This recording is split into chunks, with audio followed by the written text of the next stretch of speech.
Hello and welcome to ACS Golf and this week's review, where I'm looking at an iron I've always wanted to get my hands on for this channel. I've heard some really great things about it. The price on the second-hand market really holds, maybe holds a little bit too well. We'll discuss that at the end of the video. And basically it's an iron that I think I could really enjoy. It's definitely an iron that would be sort of aimed for me, being that sort of lower handicap player. And it is this. It is a Titleist 718 AP3 irons. Look at that. So that's a 5 iron in my hand. And the 718s, as you know, were released in 2017, ran in 2018. I think they were in 2019 as well. They brought out a black version, and then they were replaced by the very famous T line, which is still going now. You get the T100s, T200s, T300s. Now I think you get like T150s, T250s, obviously, as Titleist re-release irons every 2 years. Well, release new irons anyway, every 2 years, but they've stuck with that T range. And this was the last one, so last 7 line, you would say, that was out before it was replaced by the T. Now, these things hold their value very well, these players' distance irons. And you also have the very famous 718 AP2 in the same category as these. Well, not same categories, but the same lineup. You obviously that 718 lineup for the year. Those AP2s were really famous. I mean, Jordan Spieth went on a massive run with them. Really popular playing irons still. I mean, a few tour players were still using them until recently. Very good players' irons. But how good are these? Because these are definitely going to be more tailored for your average sort of golfer. Obviously, you had the AP1s, which were very much the game improvement, bigger, chunkier ones. But these were definitely supposed to be in the middle of the road that gave you the basically the forgiveness, or similar forgiveness as the AP1s, but also gave you the control and the feel of the AP2. So basically, could be a perfect all-round iron, and that's why I wanted to pick them up, because they, as I mentioned, they hold their value. So I'm assuming they're going to be really, really good. But we'll wait and find that out at the end of this video, because there may be a few problems with this iron personally, and definitely a lot of options out there for the same price, and we'll discuss that at the end of the video. So as always, what we're going to do is we're going to have a closer look at this iron, then we're going to come back here, go through all the technology that's in it, then we're going to get down to the range. I took actually the 5 iron and the 9 iron to the range. The whole point, 5 iron, long distance iron, really wanted to test the forgiveness of it. And obviously that 9 iron really wanted to test the control, if it's giving me the spin numbers, if it's giving me the stopping numbers, etc., that I'd want from this sort of range. And then we'll come back here for the ACS Golf Scale and my overall thoughts about this iron, and if it is worth the money that it's still going for in the second-hand market. Wait until we get to the end of this video to find out. All right, without further ado, let's have a closer look at this club.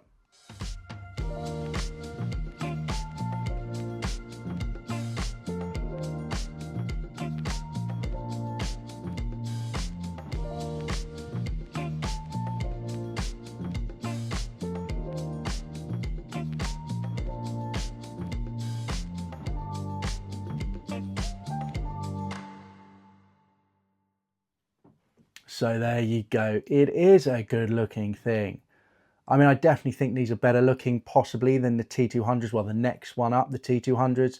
I mean, definitely the new T200s anyway look very sleek, but it is good looking. But you do see the cavity back behind the ball, especially on the 5 iron upwards. You can see it there because it is a little bit chunkier, and you do have that thinner top line. So do be aware of that. Now let's go into the technology that is in these clubs. So on Titleist website, they're still on their website, by the way. Obviously you can't buy them anymore, but obviously all the information is still there. The player's distance iron, the all new 718 AP3 irons truly represent the best of both worlds. Everything we've learned from creating and advancing our AP1 and AP2 irons merged to create our longest, fastest player's iron ever. It's the player's distance iron. So going into the technology that's in it. So players benefit. So the new Titleist 718 AP3 irons provide players with fast and forgiving performance, all in a player preferred shape for control and solid feel. I play players distance irons currently. I currently play the Strixon ZX5 Mark IIs. And definitely the top line, definitely I think maybe the overall shape definitely is that sort of player's distance. I just think the cavity may... No, I think it is generally in that player's distance, but you can see that cavity back. with the 5 and the 4. Maybe not the 5 so much, but definitely with the 4 iron. So in a preferred shape for control slot in the field. So there we go. Specialised in speed, so a hollow body construction combined with L-face inserts launches long and high with shot-stopping spin, even on longer shots. Sounds great. Formidable forgiveness. With the AP3, you get the off-centre performance of a game improvement iron packed into a club that delivers the feel of a player's iron. Precision when you pure it and forgiving when you don't. We'll discuss that at the end of the video. Distance has a whole new look. Look down and you'll see a player preferred shape that inspires confidence. Feel even better knowing this beauty of an iron possesses all the distance and forgiveness you demand to play your best. So of course, a lot of technology that's packed into this, as you would expect. As standard, you get the True Temper AMT black shafts. These aren't actually in here, these are actually KBS shafts, which I actually prefer. Never really got on with the AMT black. I had the stiff in the T200s, the 2019 version. I used to play with them a bit and I just ended up topping it a little bit. I just couldn't get the flex right. I was definitely a lot worse player though back then. So maybe it was me and not the clubs. Shock horror, I think that's probably the majority of the time. It's always me and not the clubs. But anyway, so True Temper AMT black, they've worked really well and they've always been in these irons. I don't know if they still are in the irons, but I definitely know 2019 range they were in there. Now on to lofts, because these are players distance irons, and I've always found Titleist ever since sort of the 718s really do jack those lofts up. So 3 iron 19 degrees, 4 iron 22 degrees, 5 iron 25 degrees, 6 iron 28 degrees, 7 iron 31 degrees. I mean, these are stronger than my Strixon ZX5s, by the way, which are in that same sort of players distance category, and a last year's model, well, technically 2 years ago model, so more modern. So 7 iron 31 degrees, 8 iron 35 degrees, 9 iron 39 degrees, pitch wedge 43 degrees, gap wedge 48 degrees. So they have increased the loft quite a bit to try and gain that more distance. Not the end of the world, because the whole point is you're putting so much weight at the bottom here. The idea is you're going to be launching the ball a lot higher, so you have to increase the lofts, or you're just decrease the lofts, or you're basically just going to have balloon balls the whole time as the ball just goes straight up in the air and just stays up in the air forever. However, by doing so, you do lose spin, and which, you know, for this type of iron, players distance iron, you know, you do want the spin, especially in those scoring irons, to hit the greens and to hold it, and not just necessarily rely on the high ball flight and then landing softly.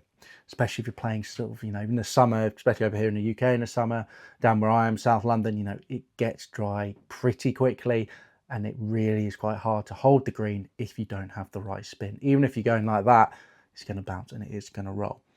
So yeah, pretty jacked loft. So gap wedge is 48 degrees. And when I played the T200s, I found myself, for example, I had to have a gap wedge of 48 degrees in there. Normally I play a gap wedge of 50, but you know, this pitching wedge, well, the pitching wedge over there, you know, being 43 is just too big a gap for me and my gap wedge. And I definitely found that with the T200s. And I think I'd definitely find that with this as well.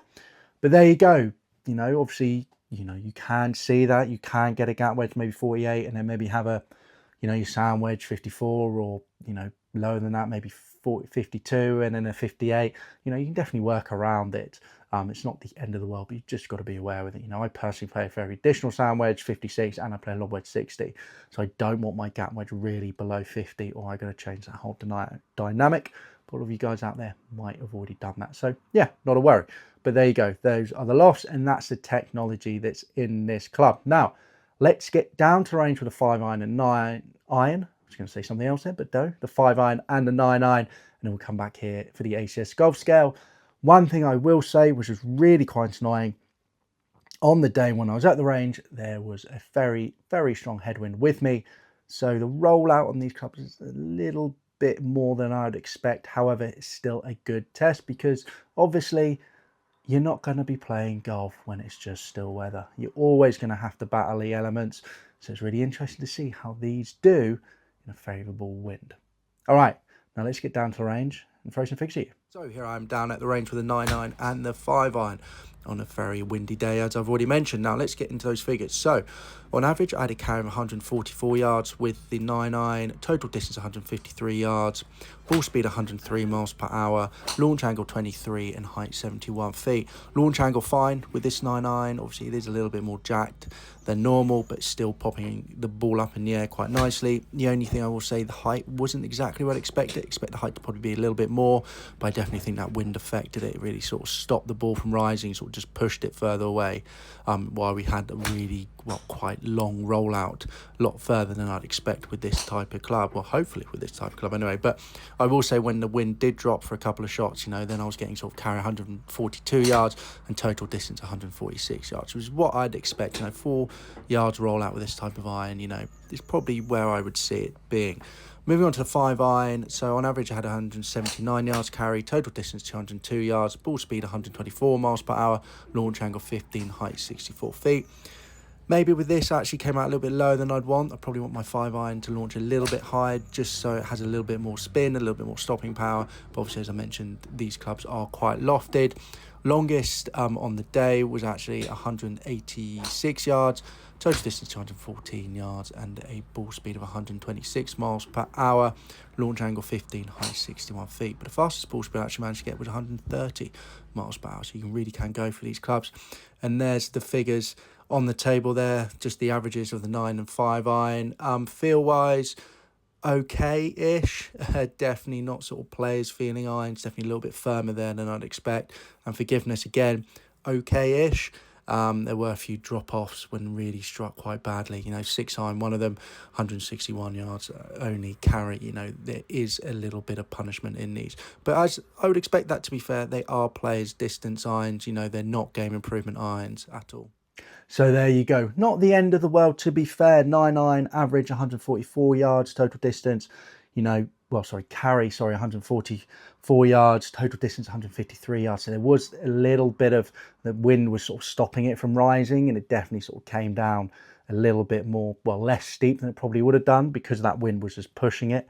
But when the wind did drop, and it did every now and again, as you'd expect with blusty days like that, you know, I got a carry of 142 yards and then an actual total distance of 146 yards. So they're not bad stopping power there. And I definitely think without that wind, I would have had a little bit better, because I definitely noticed that with it, you know, the ball wasn't quite getting as high as I'd expect it to, because, you know, it was going up like that, and then the wind was just going to make it go like that. So rather than up, it's sort of just getting pushed and pushed and pushed. So it definitely did affect, you know, the height of it, but still 23 degrees, you know, launch, happy with that, and height 71, not that bad at all. And as I mentioned, you know, that one which I did, and the wind did drop a little bit, you know, I was really happy with it. It did manage to hold it, you know, 4 yards of, well, of rollout, not that bad at all. And I think even better, I think without that wind, I probably would have got that even closer. I definitely don't think the 9-iron had a huge amount of, well, not as much spin as I'd say hoped, but I think with that launch angle, etc., it probably would have stopped quite nicely. So yeah, not the end of the world. 5-iron, I mean, the wind just absolutely took this thing. It flew. So, you know, total distance 179 yards, you know, carry 179 yards, total distance 202 yards, ball speed 124 miles per hour, launch angle 15 and height 64. Just didn't quite get there, you know, but we had some good ones where there was a little bit less of a rollout. You know, 107, 205 total distance, you know, maxed out actually 188 carry, 212 yards total distance, a ball speed 130 miles per hour. That was a wallop, but only 13 degrees. So that one didn't quite launch as nice as I would expect. So launch 15 degrees, maybe a little bit low with that 5-iron, because it is quite strong. So definitely be aware with that. Definitely when you go up these clubs, maybe they're not going to launch as high as you want, and obviously not going to maybe have as much spin as you possibly want. So maybe they're not going to hold the green as much as you potentially want. So there you go. But overall, in challenging conditions, performed relatively well, and I'm happy with those results. I don't think, you know, I did hit a few shots with my Mizunos. I haven't played Mizunos this year. It's my Strixons. That's because I used to always play Mizunos. That's why I've said that. But anyway, so played my Strixons, you know, did hit a few shots with that. And yes, I did have sort of the same situation there. Definitely more rollout than I'd expect. Maybe not quite as high peak, but definitely with them, I still had a little bit more stopping power, especially with a 5-iron. I will say that, you know, that Strixon 5 iron is very good at going up and, you know, definitely feels like it's got enough spin to stop. But anyway, not the end of the world. So let's get into the ACS golf scale. So remember, we've got distance, feel, looks, price, and forgiveness. 5 being the best, 1 being the worst. Distance, I've given this a 3.5 out of 5. Very solid distance for players' distance irons. Even with those stronger lofts, you know, I definitely think that without that wind, the launch would help get it up. So yeah, I think very good and exactly where it should be in the category. I just felt my Strixons maybe were just, even though they weren't quite lofted as strong, definitely felt them maybe be a bit longer. I don't know why, and that's the only reason why I haven't put it into a 4, because normally place distance is sort of 3.5. Well, really place distance should be 3.5. Anything above that 4, it's probably just caught me on a good day, which they did with the Strixons. I did stick it as a 4, but maybe they probably should be a 3.5 as well. So yeah, 3.5 really for place distance signs exactly where they are. They're not going to balloon out. They're not going to go massive. So you don't need to worry about them sort of being too long. But I don't know. I've definitely had players' distance irons have gone a little bit longer than this. I think Cobra, you know, they're forged tech irons with hollow construction like this, but full hollow constructions have gone a little bit longer in my mind.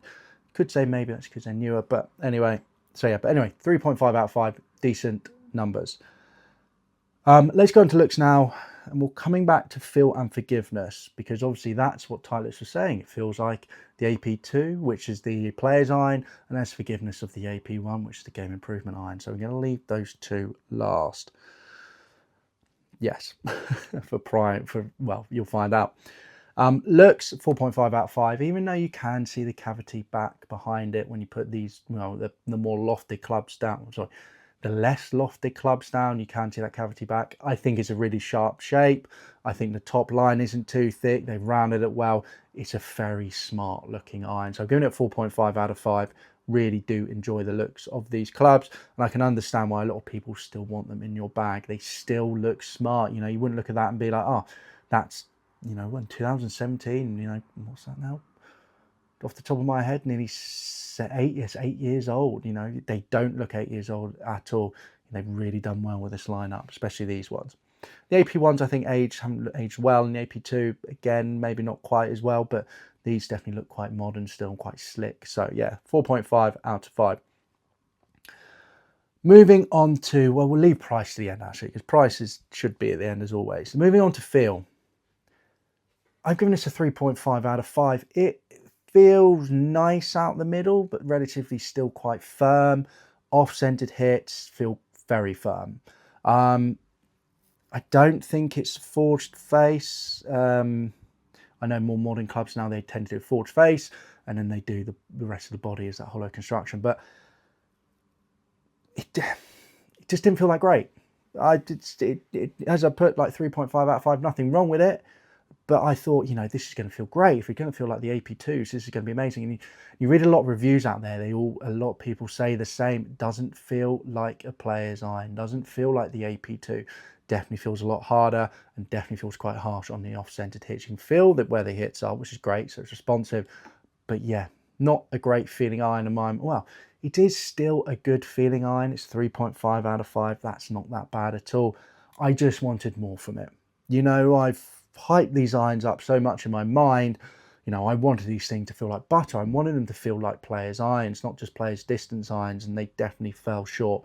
And I definitely, you know, playing Strixon, my ZX5s I mentioned before, and playing Mizunos over the years and stuff like that, they just don't, it's not as nice as that. Not bad, 3.5. A lot of you guys out there prefer that firmer feel, but I was disappointed. I was generally disappointed. And believe me, 3.5 isn't something to be disappointed by, but for me, I was disappointed. A little bit harder than I wanted to. Well, firmer anyway. Now on to forgiveness. So forgiveness, I've given this a 3 out of 5. And I feel like it might be a bit, no, I'll give it 3 out of 5. 3 out of 5. There were some drops off with this. I mean, some bad hits. You know, suddenly the 5 irons only going 161 yards, not carrying 179 yards. And that wasn't anything to do with the wind. That was just a big drop down, you know, 113 miles per hour from 124 average. You know, there's definitely forgiveness in there. Is it game improvement forgiveness? No. No, no, no, no, no. I've seen like on Golf Bidder, the second-hand store over here, saying these are beginners irons. These aren't beginners irons. These are players distance irons. They're mid-handicap to low handicap irons. They are, you know, perfect blend if you want to play the AP2s in your short irons and then put these in the longer irons for that forgiveness. You know, that type of player, perfect. If you're starting the game, no, no, no, no, no. You will be punished and you will see a drop off. So 3 out of 5 for players distance iron is pretty much exactly where I'd expect it. Not amazing, you know, some of the more newer players distance irons are definitely getting up to that sort of 3.5, maybe pushing into a 4 if it's really a little bit on the chunky side. And you know, those ones, you have quite a few out now that sort of straddle the game improvements and the players distance. Not really players distance and not really game improvements. You know, those might be a 4, but for me, this, yeah, 3. And I might be being a little bit generous with the 3 as well, to be honest. But I probably am being generous with 3, to be honest. Probably maybe 2.5. Still, for the type of player who's looking for these irons, you definitely got enough forgiveness in there for you.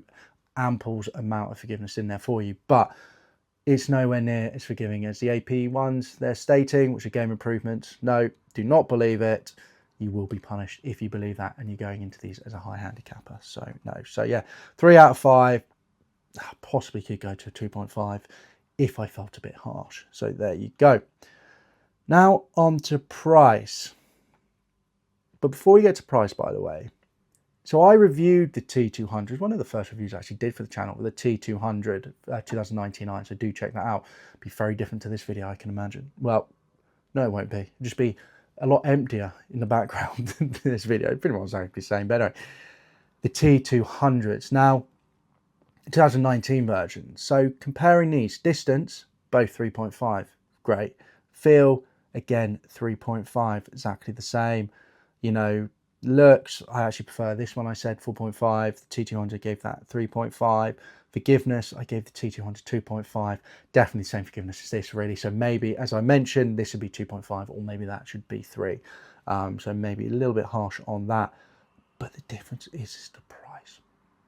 And this is the thing, because even though, yes, they're very similar, the T200, you probably say, will probably give you, even though I haven't said it will give you more forgiveness, probably give you a little bit more forgiveness. Probably giving you a little bit more distance. Maybe the feel would have been a slightly better, maybe just tiny little bit improvements. And you can get the Titleist 2019 T200s for the same price as this. So second-hand market for this, I've given this, price-wise, by the way, a 2 out of 5 because I think it's actually overpriced for what it is. So for the pitching wedge, 350-ish pounds you're looking at, maybe a little bit more depending on the condition. So what, about $450? Team 1.5 to gap wedge being £270, around $350. Not bad at all. That's an okay price. I'm happy with that price. And that price maybe would be a 3 out of 5 sort of thing. But anything around that sort of $350 mark, $450, you know, I've seen some go for £430 in really good condition, you know, $550, you know, that for me isn't a bargain. That for me, you're paying because it is a 718 AP3. You're not paying for the performance or anything like that. You're paying because of what the club is and what that name is. You know, Titleist, great club. Because some options, so if you're looking at Golf Bidder, by the way, second-hand store, you're always going to pay a bit more of a premium on that. But yeah, £407 for 5 to pitching wedge and 3, that's about $530-ish. Options that are newer and the same price. Mizuno JPX 923 Hot Metals, that's a 2023 golf club. Yes, all right, it is game improvement, but it is cheaper. Callaway Apex 21 combo set. You'd say that's probably more in the players categories, but still probably maybe players distance category. 2021 club or 2020 club. Cheaper.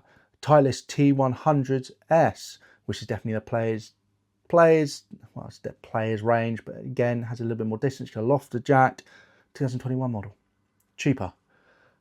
2019 Titleist T200s, as I mentioned, replace this, cheaper on Golf Bidder. Stritson ZX5, so I got the ZX5 Mark II model, I'm playing that, so that was released in 2023, the ZX5 was 2021. Reviewed both of those irons, really not that much difference between them, if any. Only have the new ones in the bag because I just managed to pick up the newer ones in my sort of specs for a decent price. You can get the Stritson ZX5, the same price, exactly the same type of thing, players distance iron. And then you get a Wilson D94, great irons, again, you know, and a lot of those irons feel better than this as well. You know, Strixon ZX5 definitely feel better than this. Callaway Apex 21 combo set will feel better than this. Wilson D9 Ford, maybe a little bit hard-ish, but probably feel better than this.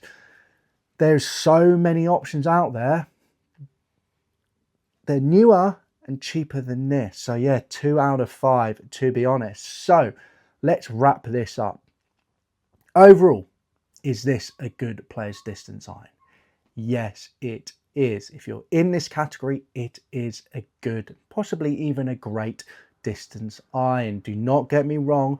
Do not think this review's just bash this because I think the club's awful. It's not. It is a very, well, it's a good player's distance iron and a good option. My issue is for the same price and cheaper, there's newer, better options out there that potentially could save you money and also be in better condition, because let's be honest, these are from 2017. So there you go. So there you go, guys. There's my review of the Titleist 718 AP3 irons. Titleist promised the world, and they did not deliver the world. AP2, however, completely different story. I'm definitely going to pick some of those up to review for the channel because I do know them. They do exactly what you need them to do, is place distance. But for these, they don't give you the forgiveness that you want from a game improvement iron, and they don't give you the control of a player's iron. They're very much in the middle, as you would expect, and in the player's distance iron category, as I mentioned, they do perform well, but there are newer, cheaper options out there. So if it was me, I would go for the newer, cheaper options. If you still want to go for Titleist, go for the T200s from 2019. Personally, you'll probably find them in better nick and they're a little bit cheaper as well. Might not look as good as these, I will put my hands up and say that, but they're still really good irons if you want to go down the Titleist route. All right, guys, now I hope you enjoyed this review. Remember, as always, do give it a like if you did. Hit the subscription button if you're new to the channel, because we've got weekly ACS golf reviews. We'll come out every Sunday, like these sort of clubs. You've got new stuff every now and again that comes out on Friday. We've got versus videos. We got a lot of stuff coming out, so do remember to hit that subscription button. And also comment down below. Do you play the 718, you know, AP3? You know, if you have done or you are, what are your thoughts about it? For me, I hype these up way too much in my mind, and am definitely disappointed by them, even though they are good clubs. Do not get me wrong, they are good clubs. I just expected the world, and as you should expect from all these things, you don't necessarily get it, even if you're told you should be. All right, guys, I'll see you soon for the next ACS Golf Review. See you then. Bye-bye.